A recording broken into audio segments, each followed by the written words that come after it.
Good evening and welcome to Ganna Shot. Ganna Shot में आप सबका स्वागत है। Today we're going to see the nuclear fallout of Pakistan's 27th Amendment. In that, we're going to see Pakistan's existing and new nuclear decision making of critical importance to India at all costs. And to explain all this to us, with me I have Brig Arun Sahgal. Sir, good evening and welcome to Gunner Shot. Long Thank time you, we're sir. talking about a very important subject. Thank But you, sir. Yes. before we head into the realms of nuclear deterrence and nuclear threats and everything, or nuclear decision making, I'd like to give you I'd like you to give us all your view of this. Whatever has happened, 27th Amendment, is it a soft coup, hard coup, whatever has happened, and what are the implications? And from those implications, we could derive the nuclear angles. Over to you, sir. Thank you very much, General Shankar. It's always an honor and a pleasure, and compliments on your achievement of having 10 million followers worldwide. It's not an easy thing to do, and it's all because of your extreme hard work and dedication. Thank Full you, sir. compliment to you. What I'm going to talk about is something very serious, and something which my perception is we are not paying enough attention to. In Pakistan, there have been major changes, particularly as related to their command and control of the armed forces is concerned. What 27th Amendment has done is that it has created a new command structure within the Pakistani military under the Chief of Defence Force, abrogating the existing Chairman Joint Chiefs of Staff. And what is more important is that this Chief of Defence Force will have all the three forces, Army, Navy, Air Force, under his command. And as per the current amendment, the most important thing over there is that the Chief of Defence Force will be concurrent with the Army Chief. So basically, General Asim Munir, as Chief of Defence Force, will also be the Army Chief, and he'll have other two colleagues who are the Air Force Chief and the Naval Chief. In order to ensure that General Munir has his attention on broader political and military issues, two new posts are being created. One post is of the Vice Chief of the Army Staff, oblique or Deputy Chief of the Army Staff. There is slight amount of confusion on this issue, but importantly, both these posts or this next post of Vice Chief of Army Staff will also be a four-star general. So now, what is happening is this: to placate the two services, that is the Navy and the Air Force, their chiefs are also being made as Field Marshal rank, Marshal of the Air Force and Fleet Marshal of the Fleet.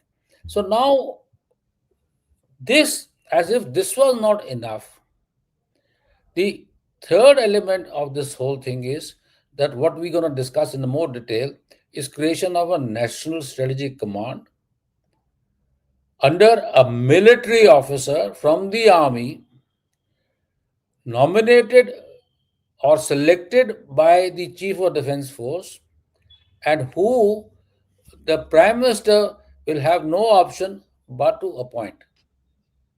So what we are now looking at is a command structure of a conventional forces being commanded by the chief of defense force stroke army chief, and having two more services under him. So there will be an operational chief of defense force with all three services operating under him. And there will be a national strategic command which will also operate under him. So this is what has happened, and this is not a soft coup. This is a major development in our neighborhood. And please understand that this is a nuclear country, nuclear weapon state, and there the entire political establishments have easily abrogated their authority to the one man, that is the Field Marshal Asim Munir, who is functioning under various hats to ensure that the control of the military in all dimensions is with him, not with anybody else, but in him as a person. And more importantly is that his tenure starts today or yesterday when the amendment was finally adopted for next 5 years. So he is going to be there for next 5 years. And the last point in this whole game is that he has given himself an immunity for any future infringements or any past infringements for whom he would be held responsible. So, like Musharraf, who when he retired as the army chief was uh, was facing trial in the court for his past deeds, and he was made an accused. This cannot happen to Asim Munir because he's got a lifetime immunity. So this is the most important development which we need to understand. Having said that, now let me come to the issue of nuclear weapons. So So, before you come to the issue of nuclear weapons, sure, I wanted to clarify one thing to everyone who's watching this. sure, What you said and amplify it, and we'll have an amplification from you also, and then we'll go ahead. okay, You said that the person who's appointed as the commander of the National Strategic Command, right, or the National Strategic Forces, right, he will be selected and recommended by the Chief of Defense Forces, and the government will have no say in saying yes or no to it. It is yes, incumbent on the government to appoint point, whoever the Chief of Defense Forces recommends to this appointment. Am I right? absolutely, Right. Isn't this in a way saying, look, I'm going to control everything, whether it's nuclear, non-nuclear, army, navy, air force, and everything. So it reduces the government to a rubber stamp. absolutely correct. So this is for all viewers very important. See, the Oh, national security establishment of Pakistan, just to add on, the yeah, national security establishment of the Pakistan has become totally military centric. The political element of that national security element does not exist in the decision making loop. If he wants to consult it, if he wants to bring the prime minister for discussion, etc., or the diplomacy, he will do so on terms that he decides. right, So unlike in our country, where there is a thing called the Paul Mill, political level of and military level, where the political level decides the political element or the national security element, and the military executes. Here is now a case where a single man will be doing all that for a nuclear country, a country with nuclear weapons, which is unstable country, which is having a serious internal problems by one man called the Chief of Defense Force. right. I just thought I'll highlight this. Everyone should understand where we are, where India stands with respect to this. And like what Brig Arun Sahgal has said, this aspect has not been given adequate attention, or it's not been analyzed adequately in our strategic circles. And that is why we decided today that the good brigadier said, look, I want to speak on this. I said, sir, this is absolutely great.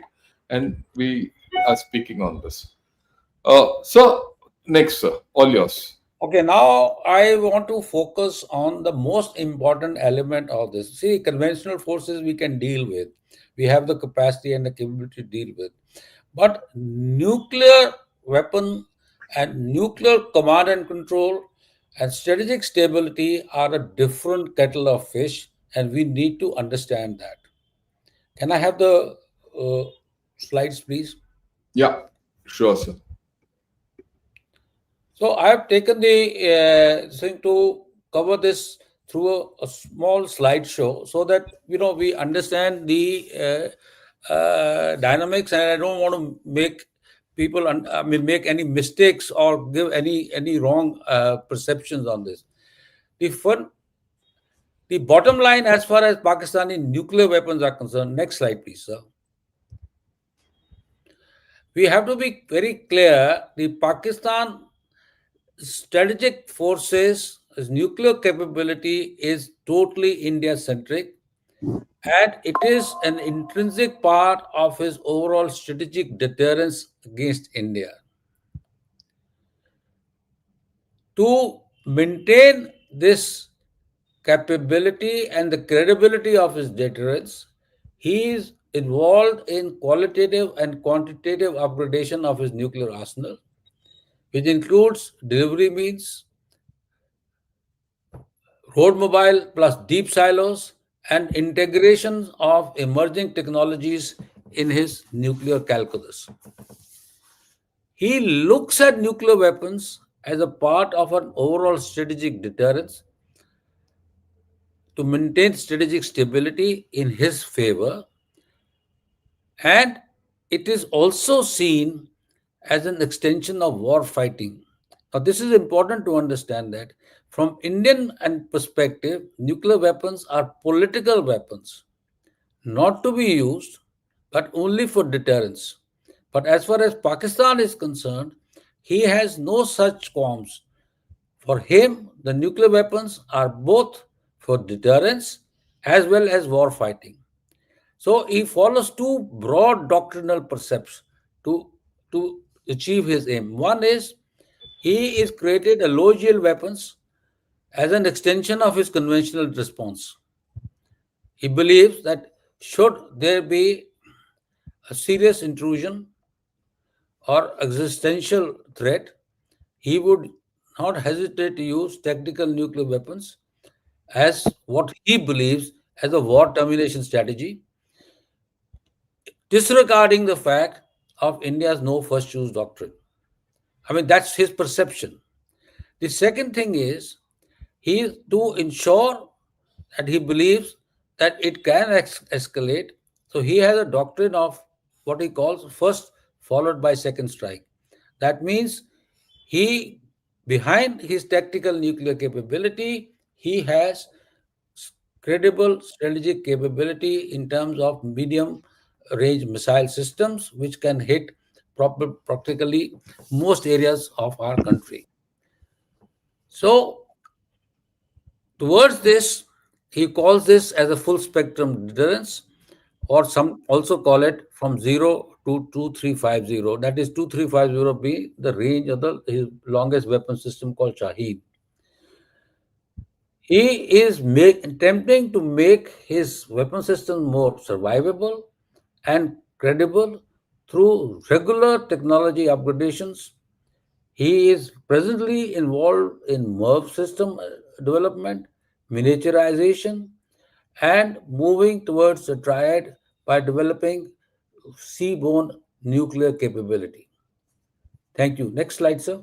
So before you go to the next one, I want you to clarify two points. In fact, it's one point, but you mentioned it virtually twice. First is the issue of first strike followed by a second strike capability, and the next thing is triad. Both these presuppose that he will have nuclear weapons to retaliate after our second strike, right? And I'd like to also highlight, and your comments also, he's going to get this Hangor class submarines next year. Yeah. The first one are going to come, and they are AIP, right? Air independent propulsion. Yeah. The moment they are air independent propulsion, they have the capability to stay underwater, and and would contribute to a second strike capability, and would also contribute heavily towards a triad capability. I'd like your views on this aspect, sir. Okay. See, uh, the SPD, which is the Pakistani Strategic Plans Division, the guys who are the brains behind their nuclear thinking, are reasonably clever people. They are conscious of the fact is that as per India's NFU doctrine, that should tactical nuclear weapons be used, there is a chances of a massive Indian retaliation. So they are conscious of the fact of when we go down the line, when we see the elements of his nuclear doctrine, he is working on an ability to launch second strike, have enough residual capability to launch the second strike. So that is what is. So that's what when he says first followed by second, that means whatever happens, he must be able to absorb India's retaliatory strike to be able to launch his second strike against India. First being the tactical nuclear strike, and then in retaliation to India's response to the tactical nuclear strike, a second strike. As regards hunger class submarines is concerned, it's a very valid point. What he has done is he is modified the tubes of the Hunger, the torpedo tubes of the Hunger, and is trying to attempting to fix or use these tubes for launching RAD Mark III or RAD 3 missiles, which he has developed for airborne systems. But he is trying to modify them to fit into these tubes for firing underwater up to the ranges of 700 to 800 kilometers.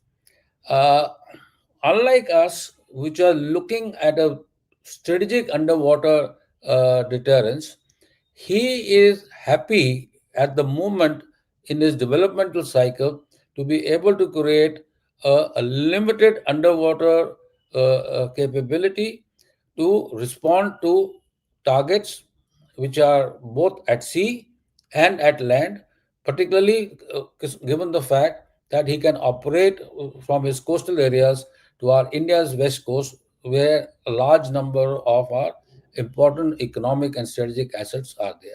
So this is what his thinking is. Thank you, sir. Can I go to the next slide, Yeah, please? we'll get back to the next slide. Okay, his strategic concept has got five elements. Just quickly, I'll go through them. He wants to create an effective fighting force, which is with wide-ranging conventional and which can deal with wide-ranging conventional and sub-conventional threats. His credible minimum nuclear deterrence and force postures involves adequate stockpile of nuclear weapons and deliverable systems for an assured second strike. That is what I just now explained. First, followed by second. Survivability of strategic forces withstand sabotage, conventional attacks, and at least initial enemy nuclear strike. At least that's what I'm talking about. Is that it should be able to absorb the first strike, and of course backed up by robust command and control system, which has now been supported to him by operational level availability of Baidu, which is a two-way system, and it has greatly enhanced its ISR capability. Next, please. Uh, his goals and pillars: redress conventional vulnerabilities, standard major priority, manage posture to restore strategic balance with India, deterrent stability through minimum deterrence posture. When he's talking about the minimum deterrence posture vis-a-vis India, as per the discussions and the literature that I have gone through, is he's looking to around 200 odd nuclear weapons as the minimum. But he also simultaneously talks about that I won't want to get into an arms race. The five pillars of his security regime are a robust command and control system. Now, please note these things when I come to the National Nuclear Strategic Command, and you will see how these things are changing.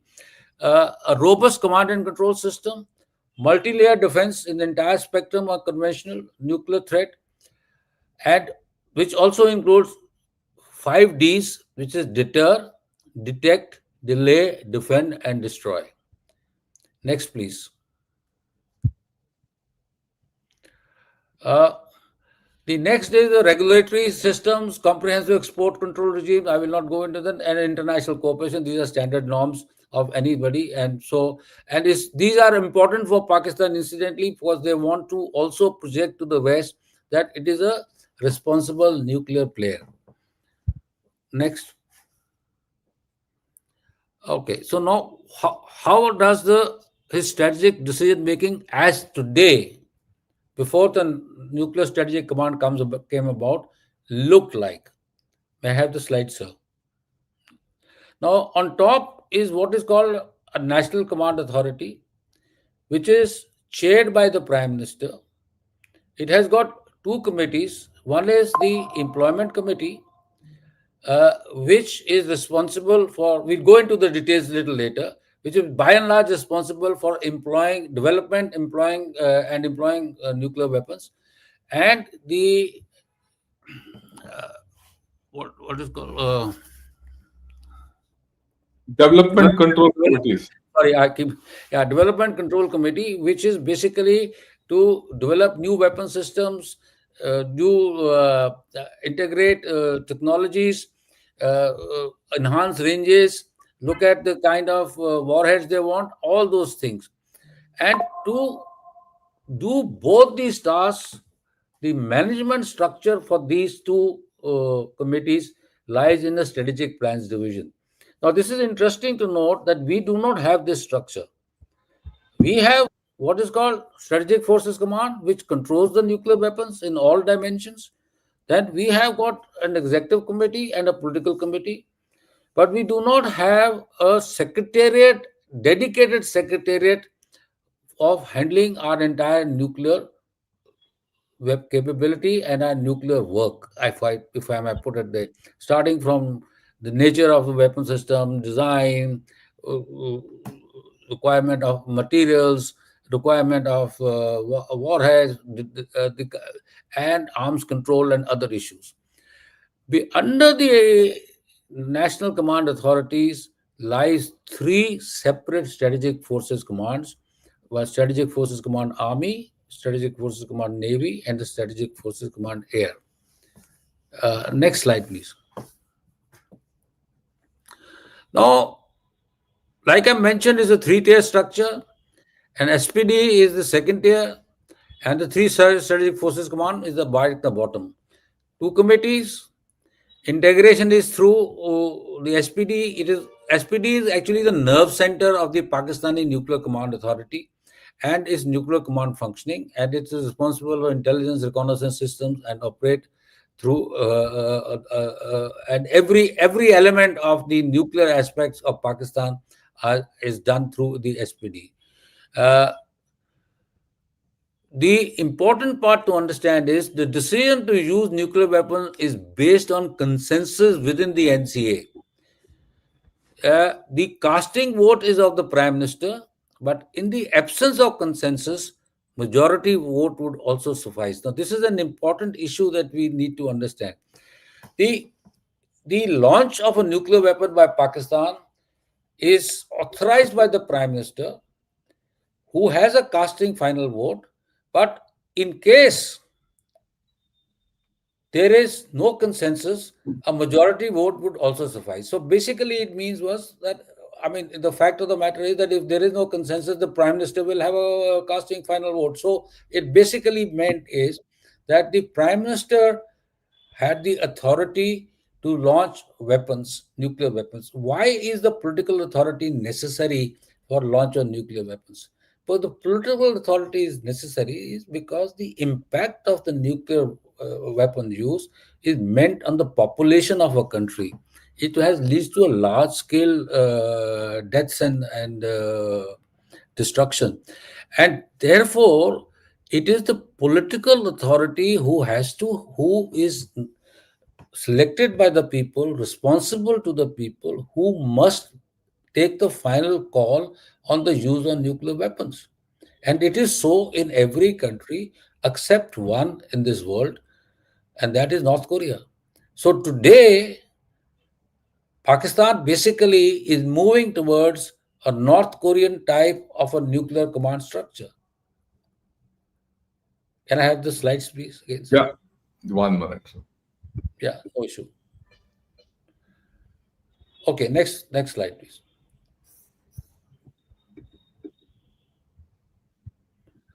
So I've covered these ECC. I don't want to labor on these anymore. So we go next. Now, what has happened now is that the Constitutional Amendment 27 has created a new command structure. And that new command structure is something which I will now develop on in a little bit of detail. May I have the next slide, sir? Now, the move is now to do away with the National Command Authority and replace it by what is called the National Strategic Command.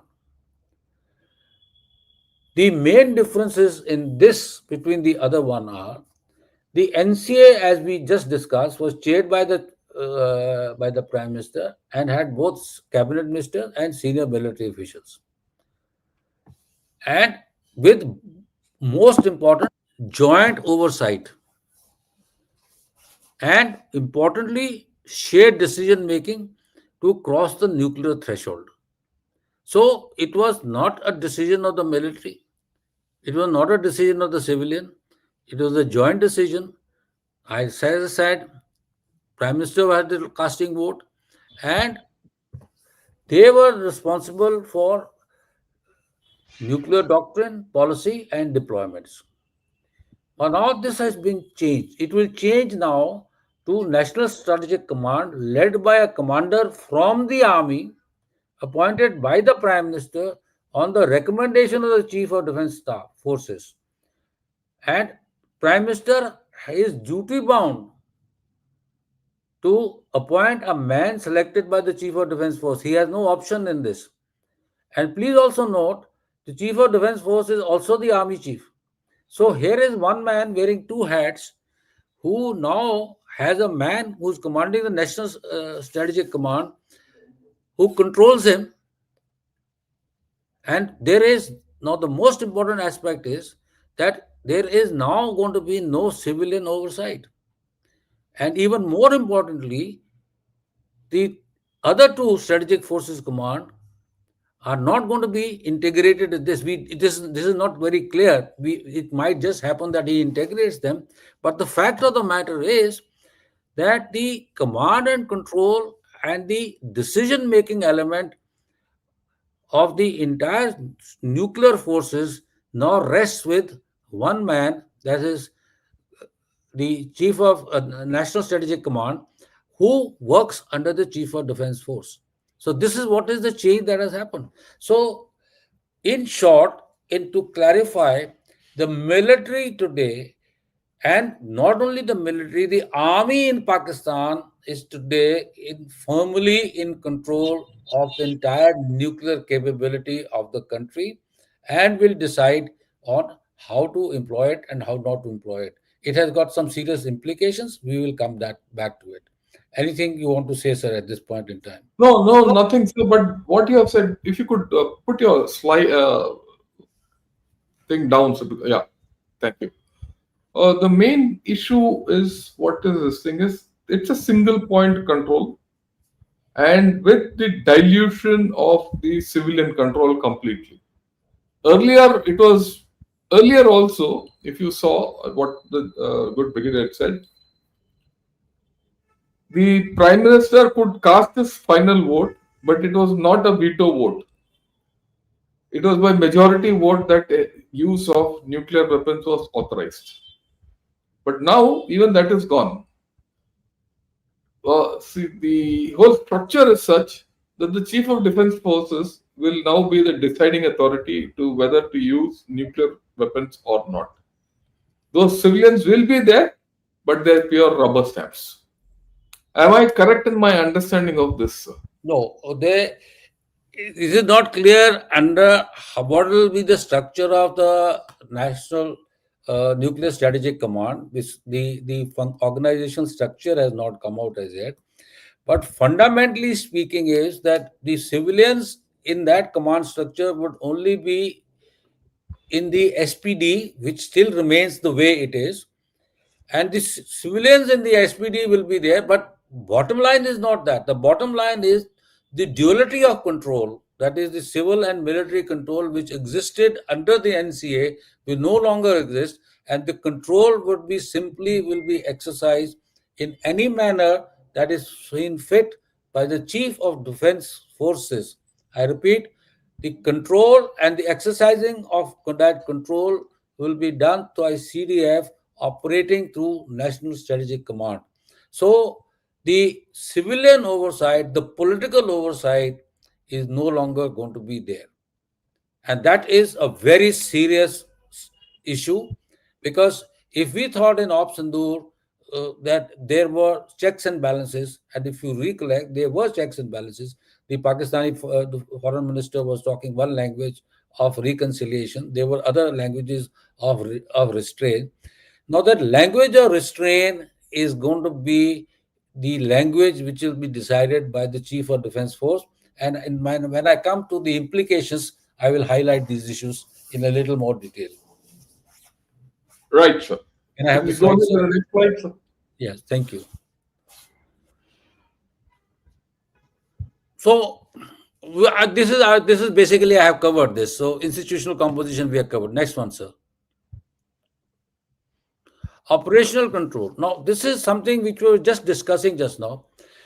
Under the NCA, the strategic nuclear assets were managed by all three services. They were separately for the Army, Navy, Air Force strategic commands. There was a balanced civilian military mechanism, as I highlighted earlier. But the new model creates a single point military command led by the Army. In matters of nuclear weapons, use, deployment, and control, and this basically means is substantially reducing the checks, balances, agencies, and civilian oversight over these nuclear weapons. So this is an important digression from the existing command and control, and something which we need to be worried about. There is no checks and balances on him. Okay, Yeah. next one, please. Next slide, please. So again, I mean, this is belaboring the issue, because when we're talking about the civil military balance, we say there was a constitutional role for the civilian authority. That constitutional role has now been abrogated. That was been removed by Article 27, Amendment 27 to the 27th Amendment. To the 27th Amendment has removed that control and enhanced military, specifically the Army's primacy. And what is also most important is, and this is something again which is more, granting lifetime protection and authority for key strategic commanders. Now the question again is here. As far as the state of Pakistan is concerned, a decision taken by the National Security Strategic Command or by the CDF or by any of the military commanders, he has a lifetime immunity. So, if he has a lifetime immunity and he is not responsible to the civilian control, what it basically implies is he can act the way he wants to act. Again, I'm repeating this point, the restraint that used to work, the political restraint, and from political restraint for the international diplomatic and international diplomatic pressure on a country like Pakistan, which we saw during Op Sindoor, which precluded them from, let's put it this way, having an NCA meeting also during the Op Sindoor. That is no longer there. There is no NCA meetings.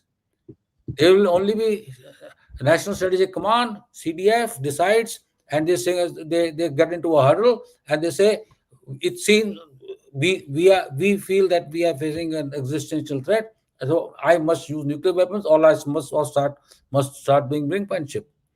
The effect of this and what it implies to the other side has to be seen through. India obviously, if India sees this, India will also react, and this will lead to an escalation And this will lead to an unintended escalation, despite the fact that there has been no such reason to escalate. This will be an escalation based on number of factors, which I'll not like to come now. I'll come at the end when I come in the implications. That's a serious issue. The point which is important to note is this: is that it will be the military mind alone, benefit of any other's advice, which will decide how it believes that the conflict or a standoff is working out, and how he believes that he would like to leverage his ultimate nuclear capability, either as a game of brinkmanships, either a game of posturing, either in terms of deployments. How he wants to play that game will be decided by him, and each one of these steps in the nuclear game is escalatory, because it will have a countervailing reaction from the other side. So what is worrisome from Indian perspective is that we may willy-nilly get caught up in a escalation cycle, which is not a conventional cycle, but a nuclear cycle pushing us towards Armageddon. So this is what is the problem aspect of this development. May I have the next slide, please? Yes, sir. So, see, now important part is there is no, he'll have a direct command over nuclear assets, we just talked about, and he will be responsible for taking all decisions on nuclear force posting and employment. We just discussed this. He is the controller of the nuclear chain. He will decide what is the level of tactical or strategic response related to the nuclear forces in consultation with CDF. Of course, CDF is the one who will finally decide.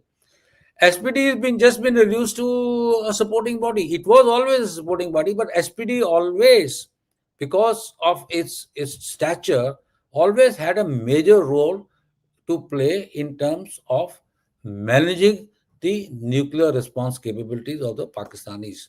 Because it was always a senior person. As you know, Mr. Kadwai has been at the helm for last 10, 12 years, and he is a very respected man, and a, a man who I personally believe is a man who will not take decisions in a hurry, and he take measured decisions. He understands the consequences, but we do not know how will the new commander of the National Strategic Command will behave, and how.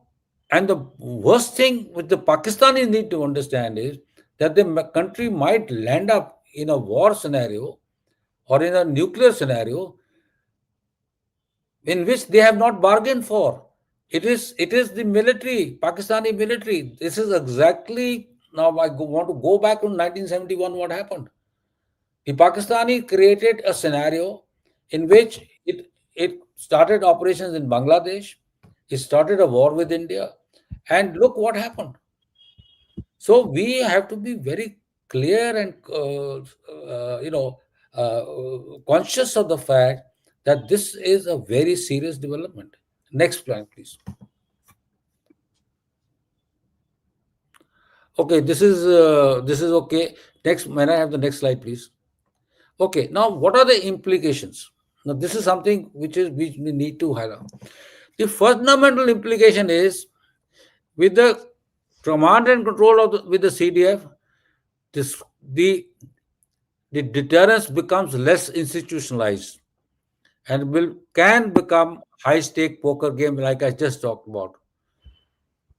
And the Pakistani military, as their want is, and I have always believed that Pakistani military is less strategic, more tactical, driven by the Punjabi mindset, is they will continue to test deterrence and stability on a regular basis without understanding that its implications. In the next standoff or Sandur kind of situation, we can see, and we must be prepared for much larger degree of brinkmanship and posting, and coming much earlier in the conflict, as like other than what we saw in Sindoor 1. So we can see a game of brinkmanship and posturing coming about. The next point is that there are notional thresholds or red lines which the Pakistanis have. There is no clarity in understanding. So the the, the existential threat or the concept of vague notion of national survival may push the military leadership in its attempt to feel macho towards nuclear escalation. Now, this is something which is very, very serious. There are red lines are not defined. Pakistani is could posture early thresholds on vague notions of national survival. That's what I've talked about. And the last point over here is that centralizing nuclear assets under a single commander is inherently risky, particularly driven by faith, pride, and Punjabi militarism converging, making it a toxic mixture. And I'm saying it openly. The faith, the pride, we heard about the faith. We saw prior to Sandur the kind of lectures and what was the statement made by the Field Marshal Munir in the United States. We have seen the pride, the narrative which has been spread, and Punjabi militarism and notion of Punjabi, we are tall, we are tough people, we'll take it on, etc., could make this into a very toxic mixture, particularly when there is no oversight. So, like Ambassador Robert Gates have said, Pakistani nuclear weapons are safe until they aren't. It's as simple as that. And there, and the mistake and the ability and the capability of their nuclear capability, which was much better under the Nuclear Command Authority, will now suffer a great degree of danger. Next one, please. The next issue is, again, I don't want to be religious oriented, but there is a factor. There is a religious zeal of Pakistan commander. And this layer adds another dangerous layer of risk. The, their propensity to interpret every adverse situation as existential threat could result in nuclear retaliation, which will be seen by their commanders more as a retribution rather than escalation. The notion of existential threat, adverse situation, being thinking of as an existential threat, and looking at nuclear weapons more in terms of a retribution rather than escalation is a very serious perspective which we need to take cognizance of. So, what is worrisome is further is that the response will be based on the military judgment, and even if I say so, by his own faith and his own standing of one man. What is his military judgment? What is his own faith? And how does it impact his standing? Will be done. We are going to go back to Yahya Khan scenario, which we saw. But this is something which we need to be very, very concerned about. This is a recipe for miscalculation. And this miscalculation can be further exacerbated by faulty intelligence, cyber attacks, disinformation, or simply a panic reaction. Now, even the important here again is panic reaction. Militaries do panic. Command structures do panic. There are misperception. The valuation of threat perceptions are go awry at times. But the solace and the understanding of the political authority of the consequences always acts as a balm. It always acts as a sort of, let's put it this way, prevents the military from taking unnecessary hasty decisions. Now, unfortunately, this is not going to happen. This will be very difficult to maintain, particularly when the person who's taking the decision feels that his own standing or his faith is being affected. So, all in all, my last point is the South Asian landscape has never been more dangerous than it is today. And we are heralding into an era of relationship with Pakistan when the Pakistani military is still smarting from Sandur 1. It is already developing new forces like the rocket forces, etc. Now it has gone in for changes in the nuclear command, which is a highly centralized military and nuclear command, uh, particularly and this is a complete recipe for escalation and a future conflict. Thank you. Thanks a lot, sir. That was a wonderful presentation. I thought this is gives the whole deal from A to Z about Pakistan's nuclear posturing, which can come henceforth. What is coming out very clear is today, we if there's any operation against Pakistan, it is whether this operation or whether the conflict with Pakistan will go nuclear or not now rests almost solely on one person's whims and fancies as to how he perceives a response. That is this new Field Marshal Munir. That's the first part of the story. The second part of the story which comes out is that given the way things have been structured and the way they are progressing in their nuclear capability, it is very hereafter, even in a Op Sindoor like situation, the nuclear card will come very early into play. I Yes. mean, we should have no doubts about it, right? And this is something which everyone has to think of. And if nuclear card comes very early into play, uh, then the margin for or the space for getting into a conventional conflict will reduce. But that's a judgmental thing, we don't know. The third problem I see is this complete control with one person means that he could start nuclear blackmail outright, Yes. straight up, without anything. He just says, I'm going to use nuclear unless you agree to me. So it puts us in a very difficult kind of a situation. How do we handle this situation is the question which I have for you. I'm afraid I have no answers. Yep. And Okay. the problem basically is the Pakistanis are doing a nuclear blackmail and he's posturing low thresholds. He's trying to posture. Undertaking deployments. He's playing the game of brinkmanship. Sadly speaking, we'll also have to do the same thing. So now the problem occurs is that we are then moving towards what we call an unintended escalation. Now, somebody will make a mistake. There might be a breakdown in the chain. So, so what we have been trying to do all along is what we have been India's approach has been that we are not in this game of nuclear brinkmanship or nuclear posturing, etc. We are not going to use any weapons first. We will at best look at them as a part of a political deterrence because we want to avoid wars. Basically, see, political deterrence means we want to avoid major wars between each other, and that's the whole bottom line.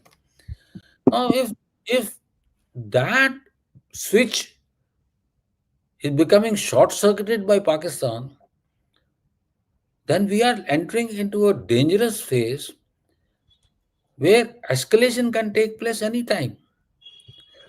Number two, which you very rightly said, with this as a caveat behind him, he can be more emboldened in undertaking subconventional and a conventional conflict against us. And certainly upgrade the subconventional conflict against us.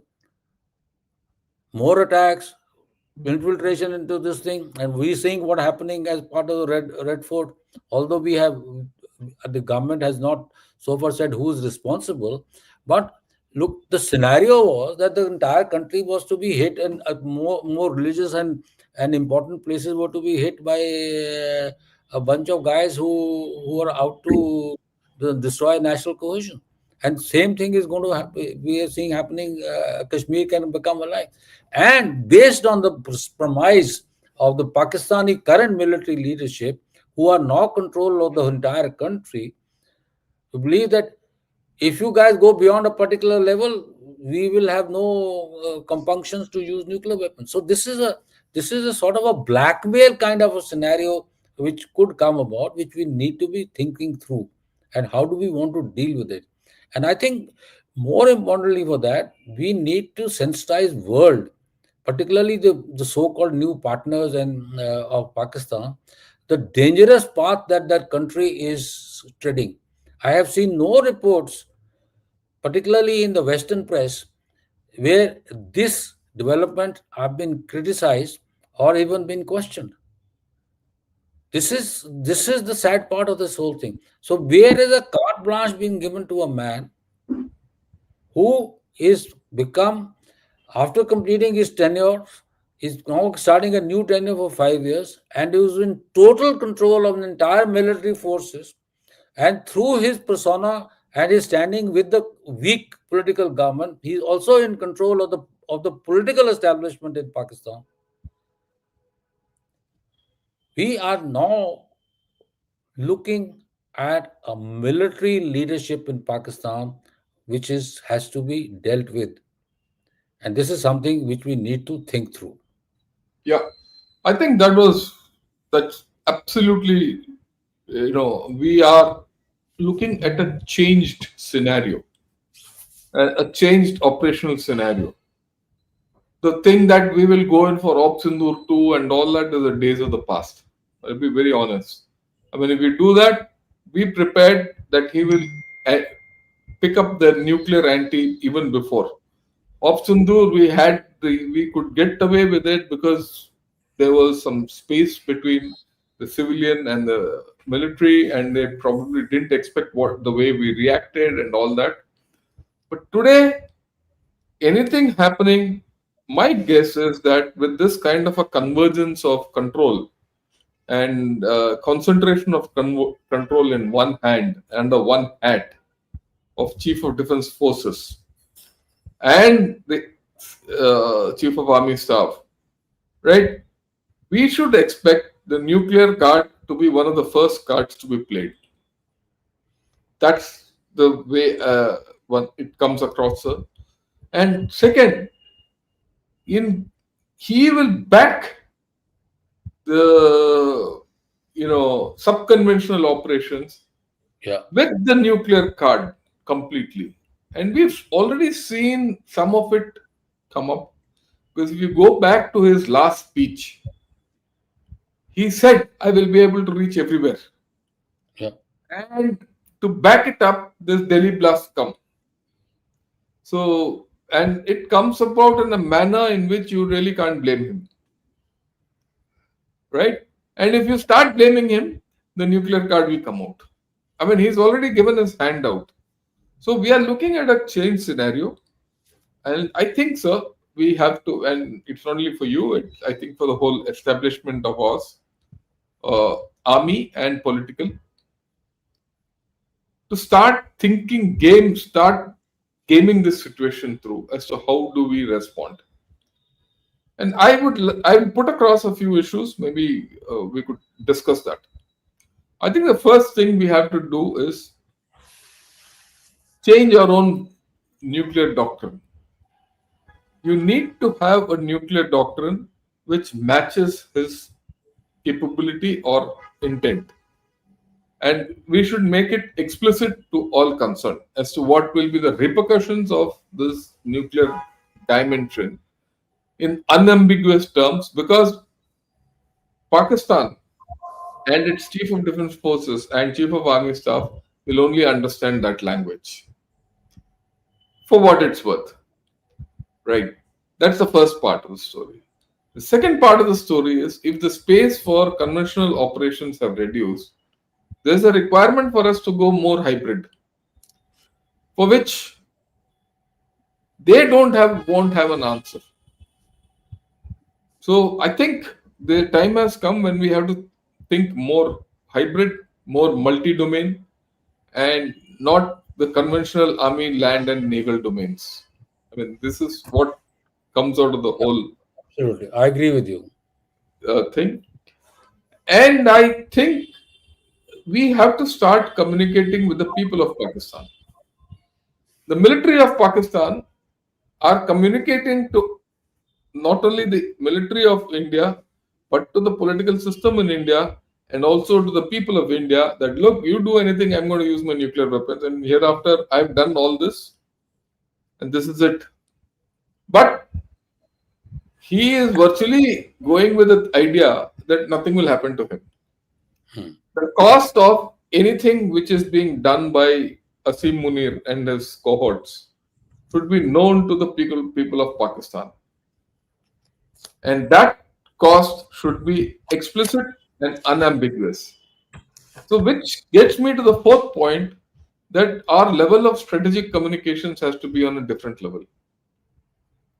Altogether, we have to completely change the way we are doing our strategic communication, and we have to think differently.